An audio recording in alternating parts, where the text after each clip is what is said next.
수 있다면이라는 부분은 조기 발견의 중요성을 교육을 시켜주시는 부분이에요. 그래서 치매가 앞서서 뭐 영상도 그렇고 여러 가지 주변의 자료들도 그렇고 노년의 삶의 질을 많이 망가뜨리고 있고 사실 많이 알려지기는 했지만 그래도 아직까지도 제대로 이해하지 못하신 부분들이 많기 때문에 그 부분들에 대한 이해를 도와드리기 위해서 저희가 이 프로그램을 구성하게 됐고요. 이제 진단받기를 꺼려 하시는 부분들 아니면 어떻게 진단을 받아야 하는지 그리고 전문적인 상담을 받기 위해서는 어디를 이용해야 되는지 이걸 알려주셔야 되는데 어떤 루트, 어떤 교육 방법을 통하면 좀 더 효과적으로 전달하는 데 도움이 될 수 있을까 해서 저희가 오늘 이 시간에 마련을 해봤습니다. 그래서 치매라는 것 자체를 진단받기 두려워하시고 꺼려하시고 그런 부분에 대해서 좀 더 많은 이해를 해줄 수 있으면 좋을 것 같습니다.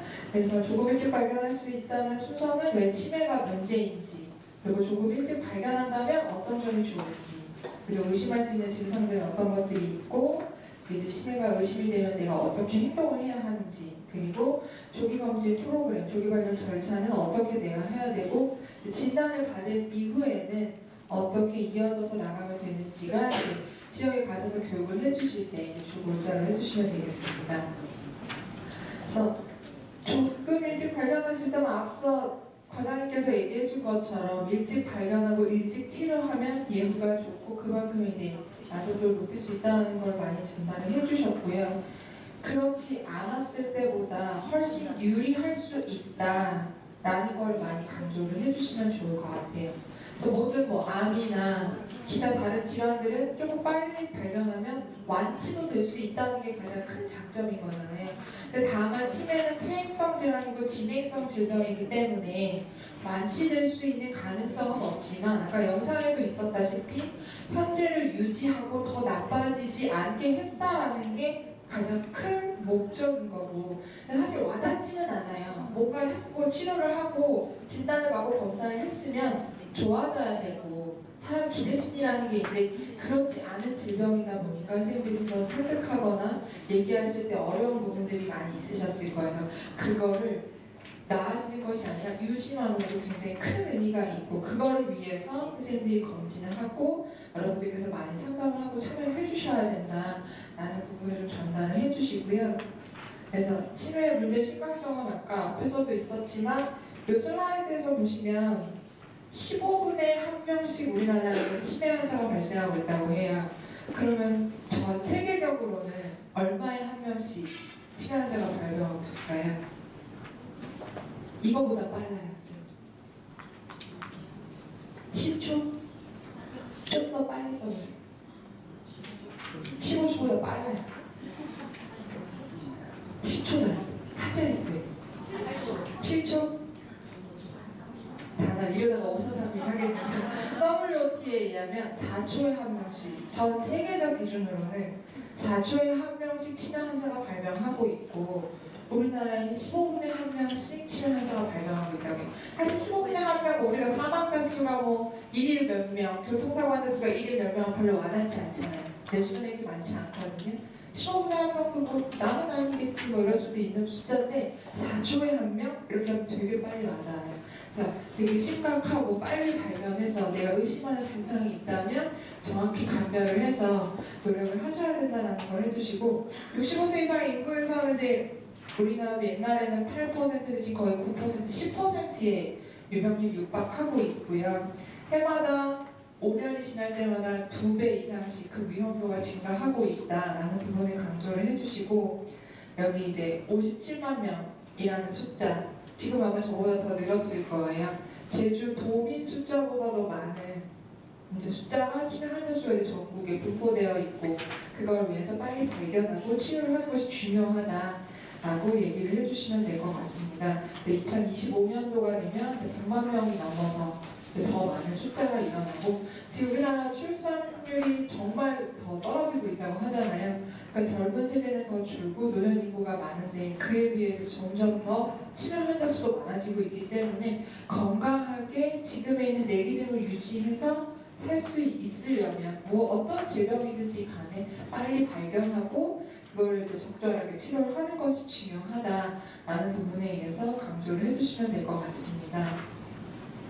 그래서 이제 모든 질병이 이제 경제적인 비용 부담이라는 부분을 떼놓을 수는 없으실 거예요. 그래서 치매 환자 1인당 연간 조비가 거의 한 2천만 원 정도에 요거보다 이제 지금도 더 늘었겠죠. 저희가 이 슬라이드를 준비한 당시에는 1,968만 원이었는데 지금은 아마 거의 2천만 원 거의 가까이 될 거고 대학교 학비보다도 맞먹는 수준이 될 것 같네요. 그래서 나라에서 쓰시는 돈도 연간 10조 원 가까이 들고 있고요. 직접적으로 사용하는 의료비만 보신다면 조호비랑 뭐 병원에서 쓰시는 비용이 월 47만 원 정도, 50만 원씩 매달 뭐 병원에 가시던지 간병비를 쓰시던지 어떤 기관을 이용하시던지 그 금액에 따라서 조금씩 다르겠지만 그 이상의 부담이 되고 계시고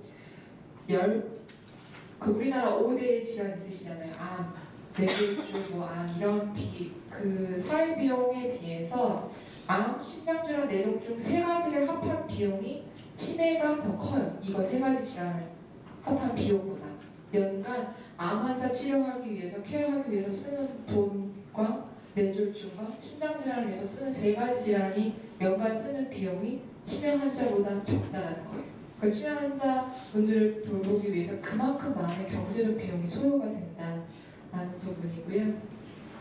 그래서 뭐 치매에 대한 거는 아까 앞에서 얘기를 해주셨을 거예요. 기억력을 포함해 시공간, 실행기능, 계산 등 인지기능의 다양성 장애고 직업적, 사회적 기능이 미미하게 저하된 상태라고 이제 치매가 무엇인지 정확하게 설명을 해주시면 되는 부분이고요. 그 기억력이 나빠졌다 그래서 모두 치매는 아니다. 아까 있었던 것처럼 간별과 구분이 필요하다는 부분을 설명을 해주시고 이제 뭐 일상생활에 있고 뇌에 분명한 생물학적 변화가 있기 때문에 병력 처치 위에도 여러 가지 기타 정밀 검사들이 이루어질 수 있다라고 얘기를 해주시면 되겠습니다. 그래서 조기 발견이 중요한 건 아까 선생님이 얘기해 주신 것처럼 큰 치료 효과를 기대할 수 있다라는 부분이고요. 아까 자료에 계신 것처럼 100명 중 5명에서 10명은 완치가 가능한 치매가 있고 체계적으로 관리를 하고 조금 더 발견한다면 보다 좋은 삶의 질 만족도를 높일 수 있다라는 부분이고요. 그래서 완치가 불가능한 치매가 있고 완치가 가능한 치매가 있다라고 설명을 해도 되나요, 선생님? 이렇게 많이 물어볼 거거든요. 완치가 가능한 치매는 뭐예요? 라고. 그러니까 우리가 이제 치매는 불치병이다 라고 했는데 이제는 아니에요 라고 교육을 하라고 하잖아요. 그럼 선생님 어떤 치매가 치료가 가능한 걸까요? 네.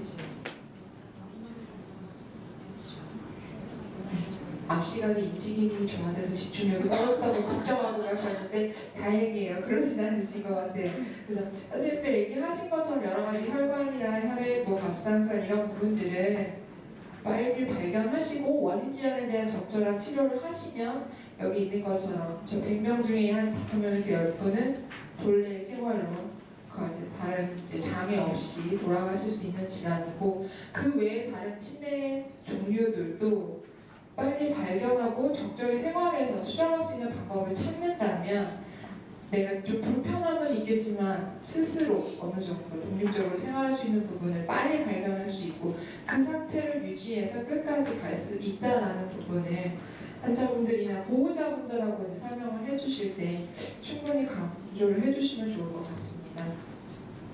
그래서 완치가 가능한 치매는 뭐 여기 있는 것처럼 뇌졸중이나 우울증, 갑상선, 약물 부작용, 영양 문제의 부분들은 이 부분들의 원인에 있는 것들을 찾아서 처방을 해주시면 되기 때문에 일찍 발견해서 치료하면 회복될 수 있다. 그리고 그 부분이 장애가 조금이라도 더 적게 발견되었을 때 하시기에 좀 더 큰 효과를 마련할 수 있다라는 부분을 강조해 주시면 될 것 같습니다. 그래서 치매 진행을 늦출 수 있는 약물 치료는 뭐 빨리 시작할수록 좋다는 얘기는 아까부터 계속 하는 거고요. 아까 기능을 유지하는데 시간이 좀 많이 적게 걸린다고 하셨잖아요. 보라색 부분이 쭉 원래 나빠지는 부분이고 초록색 그래프가 치료 경과, 약물을 치료하시면 그래프가 완만해지는 건 누구나 아세요. 그러면 이로 인해서 어떠한 이득이 발생될 수 있느냐 지연을 하는데 그냥 치료를 안 했을 때는 중증도 우리가 도움이 굉장히 많이 필요하고 요양시설에 입수할 때 중증도 이상이라고 하잖아요.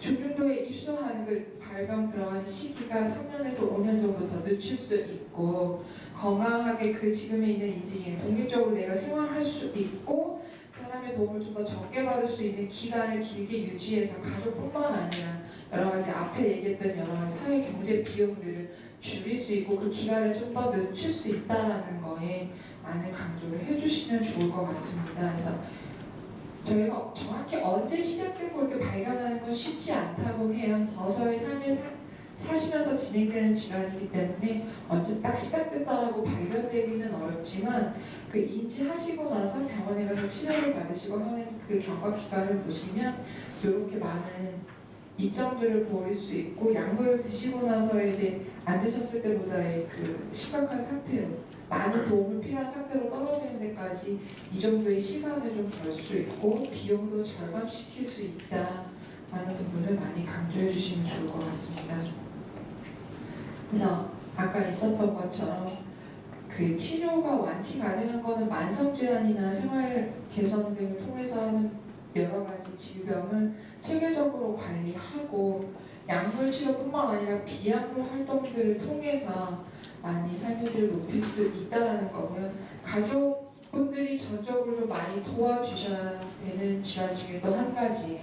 그러니까 케어적인 부분뿐만 아니라 조기에 발견하고 약간 경도에 MCI에 있을 때 생활 습관을 고치기 위해서 여러 가지 노력을 하실 거예요.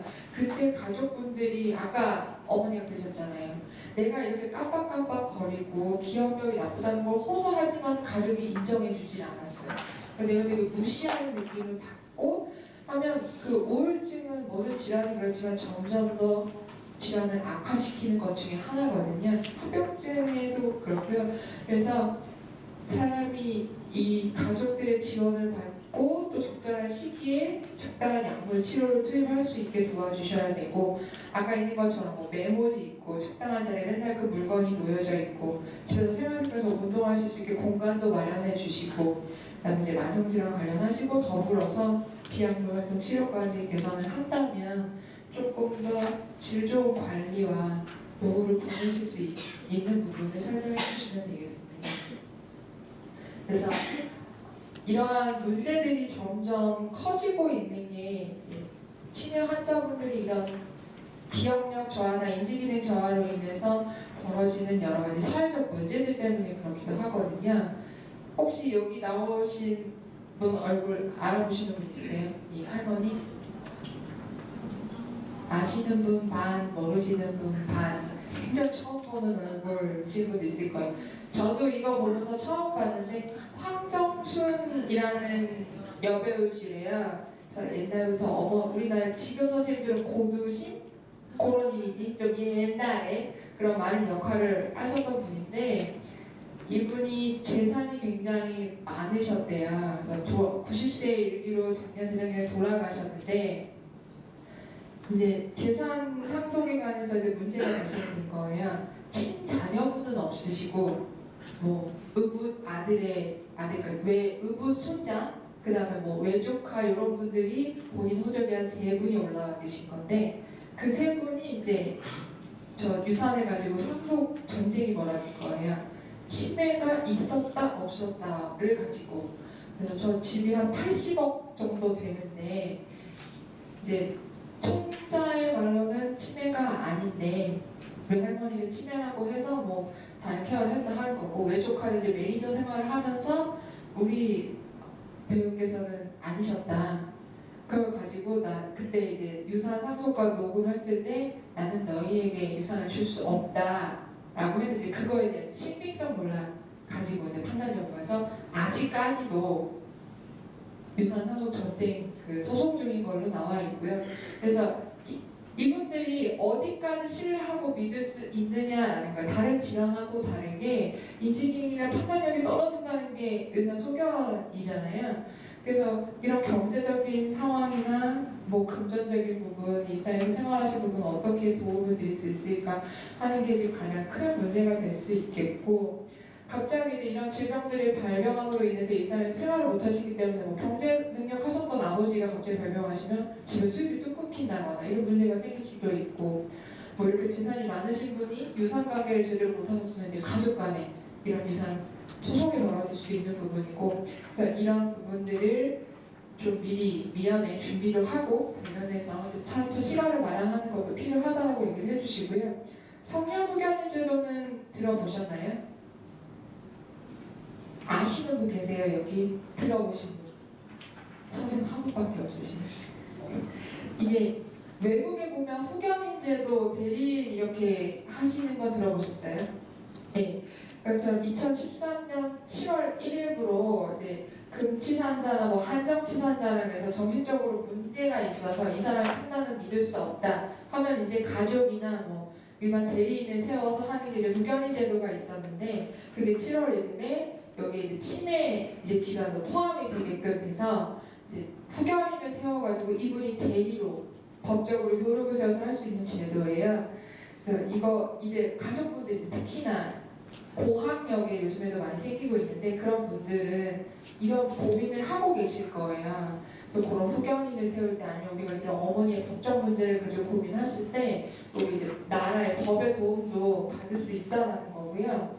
후견인이 선임이 되면 이제 내 의사가 무시된다라는 단점이 있는 반면에, 우리나라에서는 이제 그 질병 수준에 따라서 어디까지 개인 의사를 인정하고 어느 이후부터는 후견인이 인정을 하는, 후견인 의사 그 법적 결정이 반영이 되는, 그렇게 해서 법 제도가 계속 개선이 되고 있거든요. 그래서 독거노인분이 이렇게 걸리셨는데 누가 해주고 뭐 재산이 되게 많아요. 독거인데 이 부분에 대해서 뭐 관리를 해주고 하는 분들이 주변에 되게 많을 거 아니에요. 그럴 때 이제 이런 후견인 제도를 해서 그런 좀 법적 문제를 좀 해결해 주실 수 있도록 도와주실 수 있는 부분도 있고요. 이걸 이제 단독으로 후견인이 설정됐다고 해서 이 사람 마음대로 할 수 있는 건 아니고, 중요한 부분이 있을 때는 후견인이 결정을 하더라도 법원의 심사를 받아야 되는 여러 가지 제도 절차가 되어 있기 때문에, 선생님들이 이제 사람들이 이런 걸 알려주실 때 가족이 돌보지 못할 경우에 뭐 이런 결정을 하실 때라던가, 아니면 또 조금 늦게 발견해서 우리가 가족끼리 해더라도 그런 문제를 해결하실 때 이런 법의 도움도 받을 수 있다는 거를 좀 알려주시면 좋을 것 같고요. 요거 OX 퀴즈인데, 치매는 기억력에만 이상이 생길까요? 안 생길까요? X. 치매는 완치가 절대 불가능한가요? 네. 조기에 발견해도 소용이 없나요? 네. 자신의 힘으로 의사결정이나 사고 처리할 능력이 없는 사람에게 법률 지원을 돕는 제도를 아까? 네. 그래서 교육을 하실 때 뭐 물론 일반인 그 선생님들처럼 연령이 젊으시거나 교육력이 좋으신 분들도 있지만, 어르신이나 일반인분들 하시면 아마 잘 기억을 못 하시는 경우가 많아요. 그래서 이거를 간단한 OX 퀴즈 정도는 준비하셔서 교육에 좀 더 흥미를 돋아주실 수 있으면 좋을 것 같고요. 앞에 계신 선생님들은 보이셨을 거예요. 여기 밑에 답이 있었어요. 뒤에서는 안 보이는데 슬라이드 맨 하단에 답이 있어요. 그래서 누군가 따라 하시면 그렇게 하시면 되고, 지역에서 하실 때는 여기 답, 나는 답을 안 써놨는데 쓰실 필요 없어요. 지금 슬라이드에 있고 가서 여기만 지우시면 되세요. 교육하실 때는. 그래서 이렇게 치매가 뭐고 왜 일찍 발견해야 되고 이런 얘기를 하면 돈도 많이 드는 질환이고 가족끼리 싸움도 생길 수 있고 나라에서 도와주기는 하는데 그 어디까지 믿어야 될지도 모르고 이렇게 되게 더 무서워하시고 힘들어하실 수 있어요.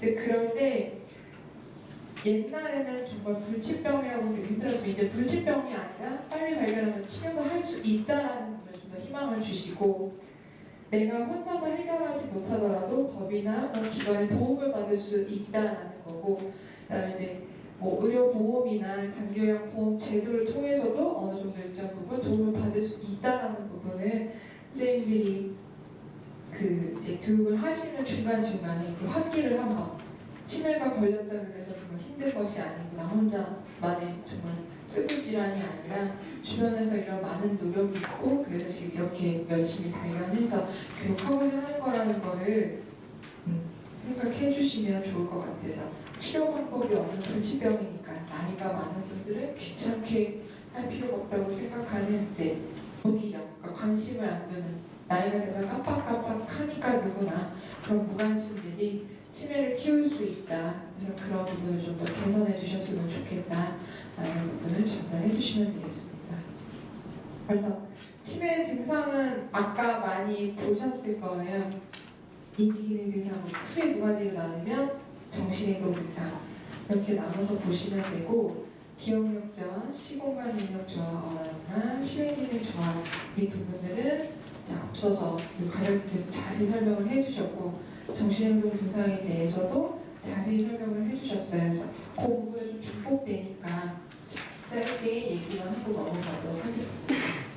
그래서 인지 증상은 치매로 의심하는 데 이제 가장 크게 기억력 저하, 그 다음에 이제 판단, 실행 이런 게 떨어지는 인지 능력 저하, 그 다음에 불안, 조절, 망상들이 나는 정신행동 증상 이렇게 세 가지를 저희가 크게 알고 있거든요. 그래서 인지 증상에는 어떤 것들을 인지 증상이라고 하고 떨어질 때는 이런 부분들을 의심해봐야 한다라는 거를 이 슬라이드를 주실 때 설명을 해주시고 이 밖에도 우리가 이제 놓치고 지나갈 수 있는 치매를 의심할 수 있는 여러 가지 증상들이 있기 때문에 이분의 생활 습관이라던가 작은 변화에도 많은 관심을 가져주셔야 된다라는 부분을 일반인들이나 보호자분들이 교육하실 때 알려주시면 좋을 것 같습니다. 이 질문 되게 많이 받으실 거예요. 건망증하고 치매의 차이가 뭐예요? 선생님, 건망증하고 치매는 어떻게 구별하면 되나요? 네. 네, 다시 기억이 안 나. 정확하게. 또 다른 거 뭐가 있을까요?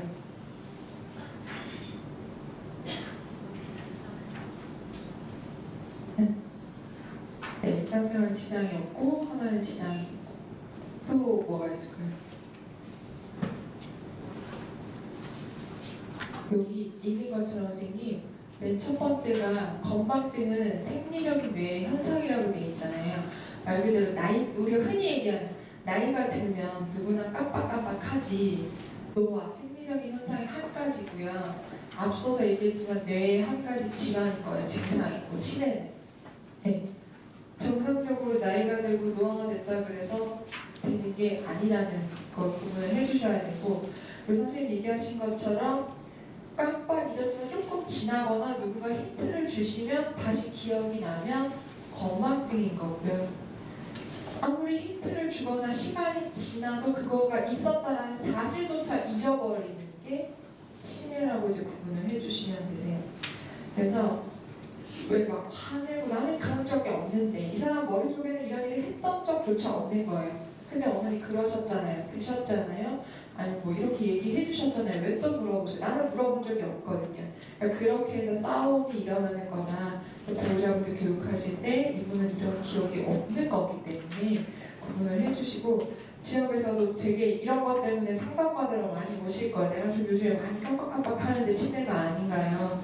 그래서 전화 상담 받으실 때 요렇게 혹시 조금 지나면 기억이 나는지 아니면 기억이 안 나시는지 그런 일들이 많으신지 그래서 구분을 하실 수 있도록 해주시면 되고 아까 있는 것처럼 일상 건망증은 있지만 혼자서 생활하시는데 크게 무리는 없어요. 내가 깜빡해서 실수는 할 수 있지만 그게 생활에 지장을 주거나 크게 뭐 손해를 볼 정도로 하실 정도는 아닌데 치매는 이분이 잊어버리면 이상 아까 뭐 불을 끄는 걸 잊어버릴까봐 가스레인지를 떠나지도 못하시고 하는 것처럼 집에 가스레인지 킨 걸 잊어버리면 큰 화재로 번지잖아요. 그런 것처럼 안전상의 위험이라던가 혼자서 생활하실 수 없는 부분이 있다는 거 그래서 구분을 하셔야 된다는 거를 꼭 주지시켜 주셨으면 좋겠습니다. 그래서 혹시 책장에 10가지 문항이 이렇게 체크리스트로 나와 있을까요? 선생님들 한번 읽어보시면서 체크 한번 해보시겠어요? 자가 기억력 저하 체크리스트라고 되어 있어요.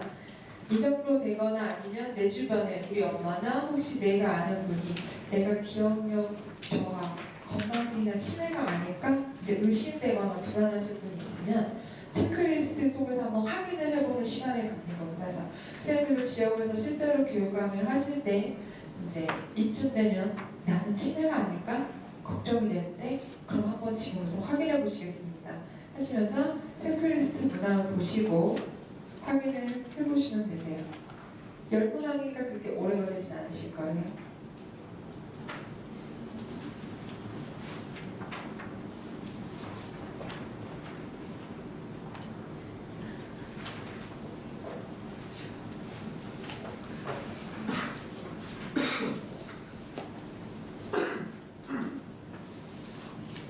혹시 5개 넘는 분 계세요? 없죠? 있으시면 안 돼요. 5개는 안 돼요. 지금 책자에 있는 것처럼 5개가 넘으시면 이제 주관적으로도 기억력 저하가지고 의심이 된다 해서 병원이나 보건소에 상담을 받으러 이제 권고하는 거고요. 자가 기억력 체크리스트는 이거 말고도 사실 되게 많은 양식들이 있어요. 그래서 그걸 가지고 사용을 하시면 되고 이제 자가 검사를 하실 때나 뭐 이런 체크리스트를 유의하실 때는 기준점을 명확히 제시를 해주셔야 돼요. 자가 리스트를 열심히 체크를 했어요.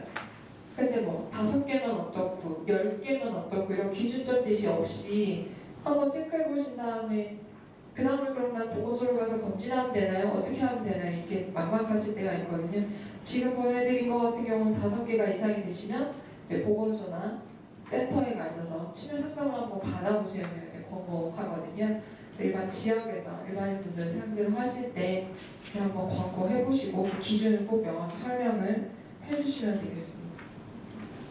그래서 인지 능력이나 기억력 저하는 이렇게 보시고 이제 언어 능력 저하도 큰 특징 중에 한 가지예요. 치매가 진행됨에 따라서 우리가 이제 그런 걸 많이 하죠. 왜 거기 그거 있잖아 왜 내가 아까 썼던 건데 뭐 글을 이렇게 표시하는 건데 그거 있잖아 왜 이렇게 명칭 대명사를 잊어버리시는 경우가 많아요. 이게 대표적으로 언어 기억 떨어지실 때 많이 보이시는 거거든요. 그 외에 어순이 안 맞거나 지칭하시는 말이 틀렸다거나 들어보면 꼭 영어의 어순같이 거꾸로 돼 있거나 뭐 그런 경우도 많으실 거예요. 그리고 아무 의미 없는 말도 하신다거나. 그래서 초기에는 비교적 이렇게 언어 기능이 저하되진 않아요. 그냥 말도 잘하시고 이제 점차 진행되면서 표현도 못하고 단어 수도 점점 줄어들게 되고 그로 인한 실수로 인해서 말수도 점점 줄어들 수 있다는 걸. 그래서 언어 표현 능력이 떨어지기 때문에 그 단어가 머릿속에 없다라는 거거든요. 이해 능력도 떨어질 수 있다는 거를 반드시 설명을 해주시고요. 단어 생각이 잘 안 나서 하는 거고 이제 가족들은 하시다 보면 뭐 그거 하면 이제 단번에 알아듣고 이제 잘 통화가 되셔서 잘 인지 못하시다가 이제 밖에 나가시면 이제 그게 티가 나요.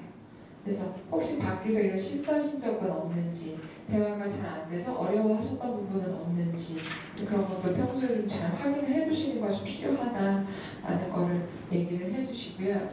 그다음에 시공간 파악 능력은 뭐 장소를 못 찾거나 길을 잃거나 물건의 위치도 헷갈려 하시고요.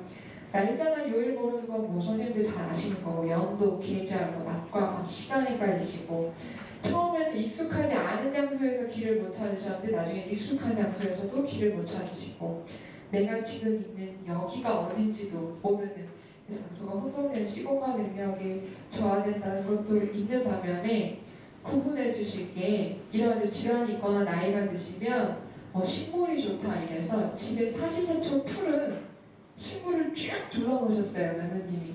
그래서 할머니한테 항상 계절을 물어보시면 여름이에요.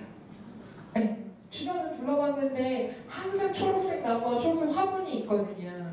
이미 인지기능이 떨어지면 그렇게 혼돈을 주실 수도 있어요. 그래서 이분의 말이 이제 의심을 갖고는 하지만 말하는 게 정말 주변의 환경은 어떤가 이런 것도 파악을 이제 나중에 가상 방문을 하시거나 하실 때 이런 부분을 수정을 해주셔야 된다는 거를 얘기를 해주시고 뭐 세월 여건에 따라서는 반지하에 사시면 빛이 안 들어오거나 뭐 이래서 항상 밤이라고 하시는 경우도 있고 그래서 밖에 나와서나 다른 장소로 물어봤을 때도 정말 그걸 혼동하고 계시는지 저희가 이제 집 뭐 MMSE 검사를 할 때 주소 이런 걸 물어볼 때 과거 주소는 알고 있지만 현재 주소는 모를 수도 있잖아요.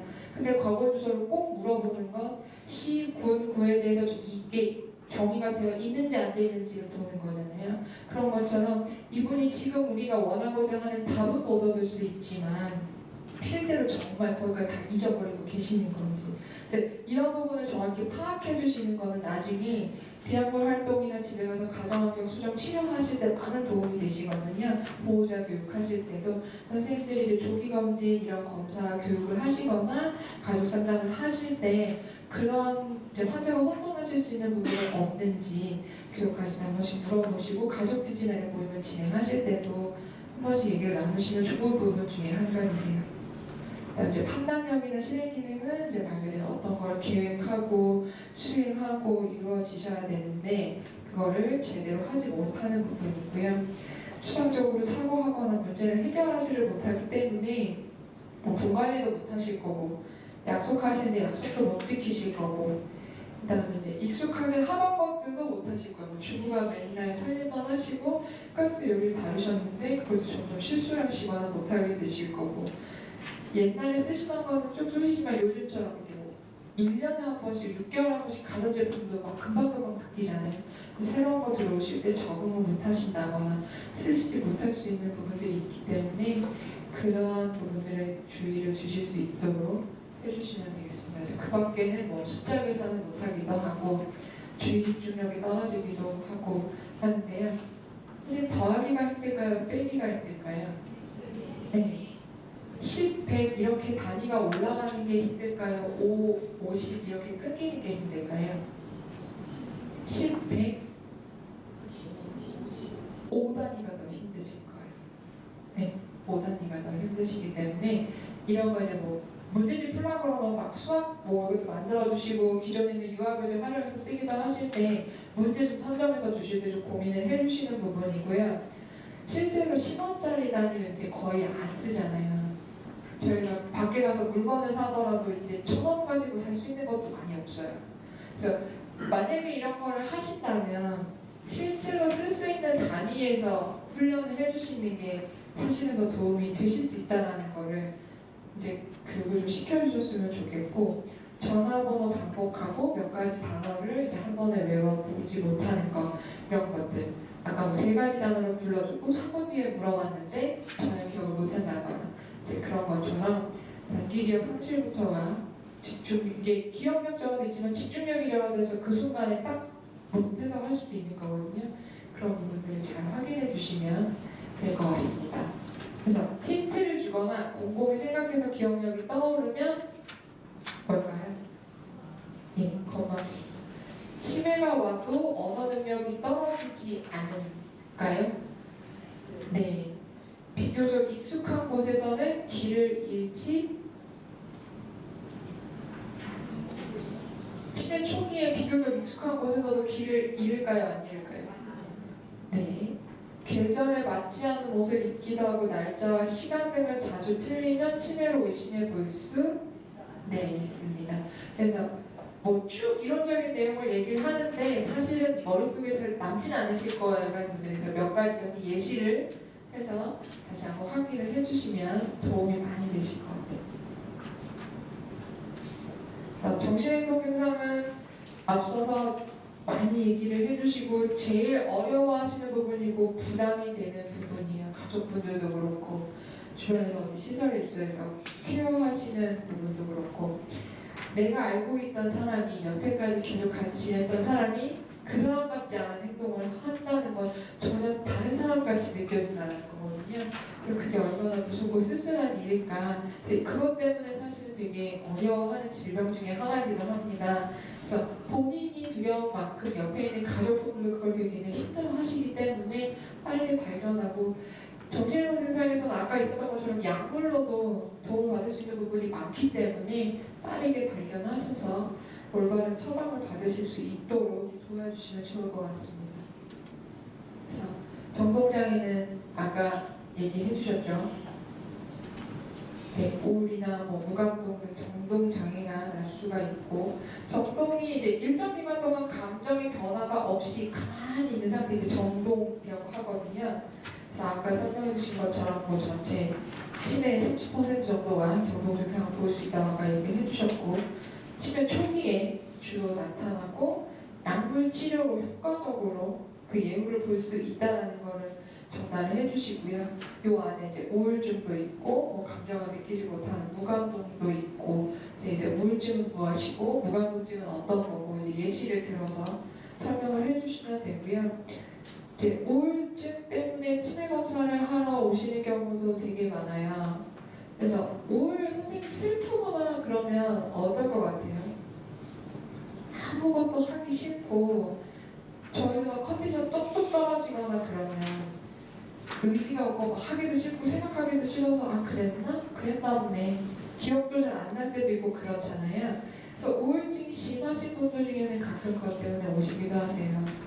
그래서 그 감별 진단이 되게 중요하다는 게 이런 부분이거든요. 그분들은 우울증의 원인이셨다면 우울증에 맞는 처방을 하시면 좋아지실 수 있어요. 네. 그래서 그런 것처럼 정신행동 증상은 그 감별을 빨리 하시는 만큼 처방이나 예후가 좋을 수 있다는 거를 얘기를 잘 해주시면 될 것 같고요. 우울증 때문에 진단받고 오시는 걸 저희가 가성치매라고 해요. 가짜 치매처럼 보이는. 그런 경우로 오시는 것도 꽤 많기 때문에 선생님들이 막 주호소가 많아서 MMS랑 다 해보셨는데 MMS 점수도 너무 높아요. 그럼 이제 우울 검사 설문도 있잖아요. 그거 한번 해보시면 대부분은 우울 수치도 되게 높게 나오실 거예요. 분황에. 그럴 때는 이제 우울에 대한 상담을 좀 받아보시도록 권고하시는 것이 필요할 것 같습니다. 그래서 교육을 하실 때도 치매 이런 증상들이 있고 여기에서 이런 게 의심될 때는 꼭 치매 때문에 오는 것이 아니기 때문에 이러한 여러 가지가 있고, 이런 걸 진단받으려면 선생님 우리가 가야 되는 과가 정신과, 신경정신과, 신경과잖아요. 그러다 보니까 병원 가기가 내과, 이비인후과 가는 것처럼 쉽지가 않아요. 그래서 선생님들이 권고하실 때도 이제 이러이러한 과에 가서 하시면 되고 이게 되게 어려워할 부분이 아니다라는 거를, 조기검진에 가장 어려운 건 내가 정신과에 진료보고 왔어요. 그러면 사람들이 되게 지금은 좀 많이 줄어들고 좀 이상하게 생각하는 경우가 많거든요. 그래서 그럴 필요가 전혀 없고, 내과 가듯이 사실은 우리도 정신과에 가서 상담 받아볼 필요는 있어요. 저희들이 이렇게 건강하게 살고 있지만 스트레스를 되게 많이 받으면서 직업이라던가 이런 일을 하실 거기 때문에 그런 걸 해소하는 부분이 우리 일반인들도 필요하거든요. 그래서 이런 과에 가시는 것이 되게 어려운 일이 아니라는 거를 선생님들이 잘 설명을 해주시면 될 것 같아요.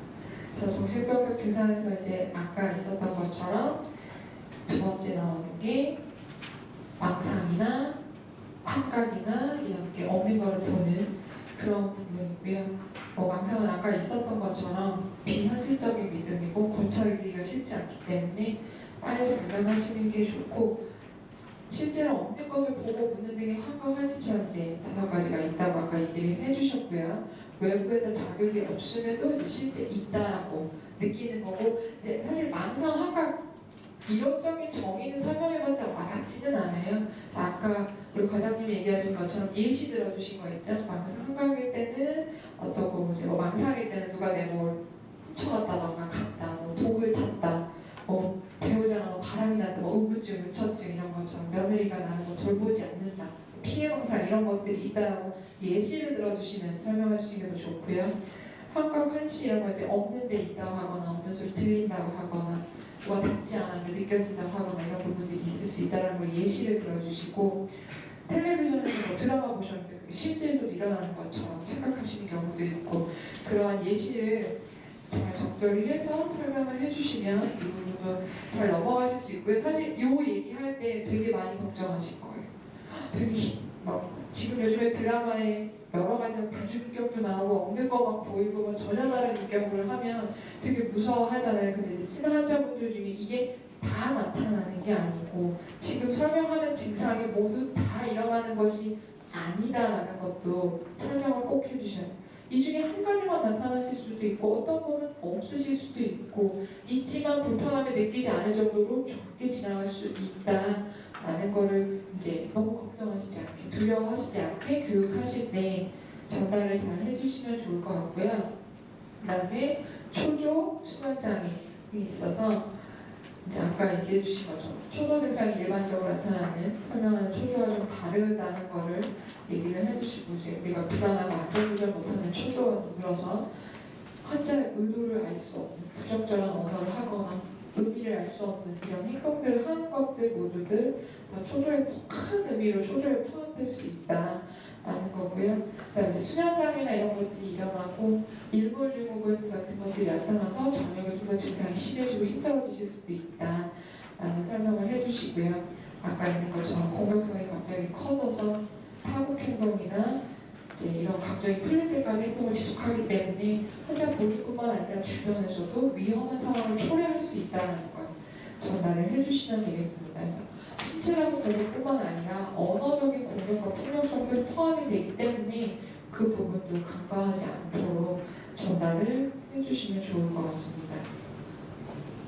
그래서 이런 정신행동증상 말들은 되게 어려운 의미이기 때문에 설명하시고 나면 아마 조금 힘들어하실 거예요. 그래서 우울증과 치매는 상관이 없을까요?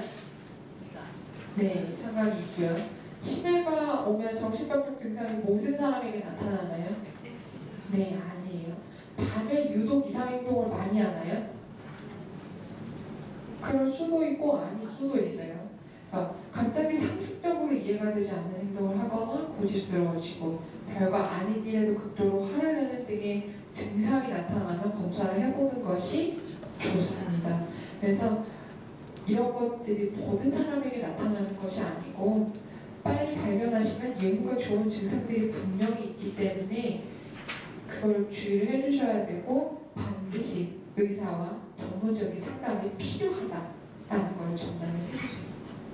그래서 정신의료 증상이 이렇게 요거가 이제 저희가 한 슬라이드 따로 넣어드린 게 저 증상 설명을 다 듣고 나면 되게 걱정 많이 하실 거예요. 그 다음부터 막 어머니가 조금만 요구해도 이거 아닐까 저거 아닐까 되게 더 걱정하실 거거든요. 이제 그럴 때 이게 모두 나타나는 게 아니고 이 모든 증상이 또 한 사람한테 다 나타나는 것이 아니라는 거를 전달을 반드시 해주시면 좋을 것 같습니다.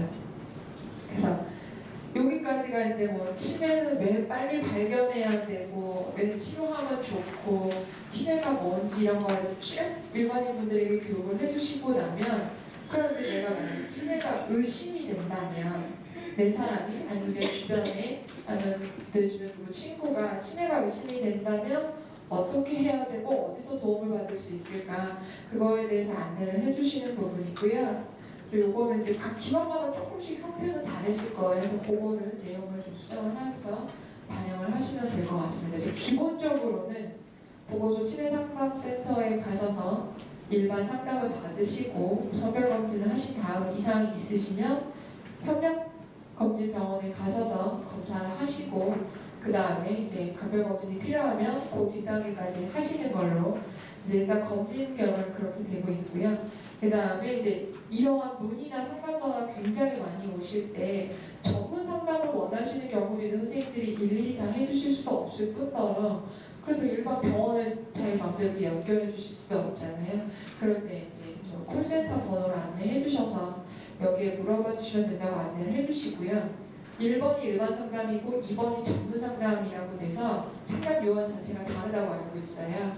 그래서 뭐 기본적으로 이런 뭐 하소연이나 이런 상담들뿐만 아니라 이런 증상이 나타나는 이게 정말 치매인지 이렇게 나타났을 때 어떻게 케어를 해야 되는지 우리 엄마가 이런 증상이 나타나는데 지금 당장 응급실에 가야 되는 건지 기타 여러 가지 상담이 다 가능하다고 하고 24시간 연중 무휴 언제든지 전화하시면 된다는 걸 강조해 주시고 젊은 보호자분들도 많기 때문에 이 두 사이트에 가셔서 기본적인 정보는 많이 얻으실 수 있다고 이렇게 세 가지 정도로 안내해 주시면 좋을 것 같고요. 이 외에 각 시군에서 또 특별히 운영하시고 있는 또 상담 프로그램이라던가 기타 다른 것들이 있다면 또 설명을 하실 때 같이 안내를 해주시면 될 것 같습니다. 그래서 이제 진단을 받고 나면 각 시군마다 이제 진료비에 대한 지원도 다르실 거고 약제비에 대한 지원도 다르실 거예요. 그래서 그 부분은 선생님들이 상담을 하실 때 명확하게 전달을 해주셔야 되고 이제 가족모임을 운영하시는 기관이 있다면 여기 상담 오시고 나서 보호자분이 같이 오셨다면 그분들은 가족모임 상담으로 같이 이끌어 가시는 것이 좀 더 많이 좋을 것 같고요. 노인 장기 요양보험도 이제 많이 신설이 되고 이제 특별등급 5등급도 신설이 돼서 운영이 되고 있기 때문에 그런 부분을 이용해서 지역에서 많은 도움을 받을 수 있도록 도와주시면 좋을 것 같습니다. 그래서 아까 얘기한 것처럼 병원에 이제 가게 되면 내가 뭘 준비하고 가야 되느냐라고 이제 할 때 저희가 항상 할 때 미리 생각해보고 가라고 하거든요. 그래서 어떤 행동들을 보이고 계시는지, 그 다음에 현재는 어떤지, 과거와 비교했을 때 차이는 무엇이고, 증상이 얼마나 자주 일어나고, 그것 때문에 무엇이 불편하고, 주변에서 어떻게 어려움을 겪고 계시는지, 그런 부분들을 해주시고, 아까 관련 얘기해서 기억력이 나빠지기 시작했는지, 서서히 나빠졌는지, 갑자기 나빠졌는지, 뭐 우울한 거부터 시작했는데 어느 날 보니까 이런 실수부터 하기 시작했는지, 저희가 갈 때 모시고 갈 수 있는 보호자 말고 같이 사시는 주 보호자가 항상 같이 가세요라고 얘기를 하거든요. 그래서 뭐 우리는 딸이 시간이 돼서 가는데 실제로는 뭐 둘째 아들 며느리가 같이 보고 계시면 사실은 며느리분이 가셔서 전달해 주시는 게 좀 더 정확하거든요. 그래서 환자분을 보시고 나중에 며느리분이 다시 가서 진료를 보시더라도 그렇게 주 보호자가 가셔서 치료 그 병력 성취를 하실 수 있도록 도움을 좀 주시면 좋을 것 같습니다. 그래서 이런 거 선발검진하고 상담하실 때 이런 부분들도 좀 질문을 하셔서 검진 연결하실 때 도움을 주시고요. 지금 나라에서 하고 있는 이제 보건소를 통한 치매 조기 검진은 이런 루트로 이루어지고 있어요. 그래서 60세 이상이고 저희가 항상 저희 센터에도 많이 물어보세요. 치매 상담을 여기서도 하는지 저희가 시고는 안내를 해드리는데 반드시 주민등록증상 거주지로 가기를 저희가 얘기를 드려요. 근데 시군에서 행하시다 보면 주민등록증 그 주소를 가지고 절차를 밟으셔야 되기 때문에 어쩔 수 없는 부분이거든요. 그래서 전화 안내를 받으실 때도 그리고 아니면 일반에 교육하실 때 보건소 가면 다 해준대 라고 이제 알고 그냥 흘려놓고 가시거든요. 치매가 의심되거나 기억력이 나쁘면 보건소에 가면 검사해준대 라고 이렇게 듣고 가시는 경우도 많아요. 그래서 그러고 전화 받으실 교육을 해주실 때 주민등록증상 거주지에 있는 보건소를 방문드리기를 권해드리고 이제 이렇게 발생된 다음에 보건소나 기본검진은 뭐 무료겠지만 그 이후에 이제 시군마다 조금씩 추가 비용 발생되는 부분은 다르기 때문에 그거는 각 기관 상황에 맞게 비용 안내는 적절히 해주시면 좋을 것 같습니다. 그래서 검진 방법이 이렇게 선별검진 하시고 선정병원 가서 진단검사 하시고 진단검사 하신 분들 이후에 감별검사 필요한 경우에 영상 촬영이나 기타 검사들이 이루어진다는 거를 꼭 교육을 하실 때 알려주셔야지. 안 그러면 보건소 가서 상담받고 나서 병원 가는 걸 다 해준대 라고 오해하실 수도 있어요. 선생님들이 조기검진 교육을 해주실 때 이렇게 검사 단계랑 절차들이 구분되어 있고 누구는 하실 수 있고 누구는 안 하실 수 있다는 거를 여기를 해주셔야 돼요. 저 처음에 보건소에 있을 때는 누구는 사진을 찍고 왔는데 누구는 사진을 안 찍었대요. 저 다시 보내달라고 하시는 분도 봤었어요. 그래서 병원을 확인하니까 이분은 영상 촬영 필요가 없으셨고 이분은 강변이나 이런 검사를 해서 영상 촬영 필요했던 경우도 있어요. 그래서 왜냐면 필요 없는데 의사의 확진 없이 검사를 하시면 고스란히 비용을 물으셔야 되잖아요. 그게 예민한 부분이기 때문에 선생님들이 이런 구분 절차하고 교육하실 때 각 기관의 그 형태에 맞춰서 이런 구분 내용을 잘 안내를 해주시길 부탁드리겠습니다. 이제 검진 후에는 뭐 정상적으로 나오신 경우라면 뭐 보건소에 있거나 기타 복지관이나 있는 뭐 프로그램들을 이용을 해서 지금에 있는 기능들을 잘 활용하실 수 있도록 해주시고요. 고위험군으로 나오신다면 이제 경도 인지를 위한 프로그램이라던가 이런 프로그램에 함께 하셔서 기억력 강화 훈련이라던가 인지강화 프로그램이라던가 이런 교실에 참여하실 수 있도록 해주시고 진단이 되신다면 이제 뭐 치매 환자로 보건소에 등록 관리하실 거니까요. 그 이후에 맞춰서 지역에서 있는 서비스를 이용하실 수 있도록 가족 교육 및 같이 안내를 해주시면 될 것 같습니다. 그 다음에 이제 아까 얘기 드렸는데 혹시 콜센터 번호 외우셨나요? 1899 네 맞아요. 9988년생이요. 네. 이게 뜻은 이제 18세의 기억을 99세까지 이렇게 되어 있거든요. 그래서 1899-9988 그래서 안내 잘 해주시고 이게 익숙지는 않아요. 저희가 뭐 다산 콜센터처럼 120 이렇게 받았으면 좋았을 텐데 그러지는 못했다 하더라고요. 여러 가지 이유로. 그래서 이렇게 번호 안내를 잘 해주시길 부탁을 드리겠습니다. 제가 생각보다 굉장히 일찍 마무리를 지었는데 괜찮으신가요?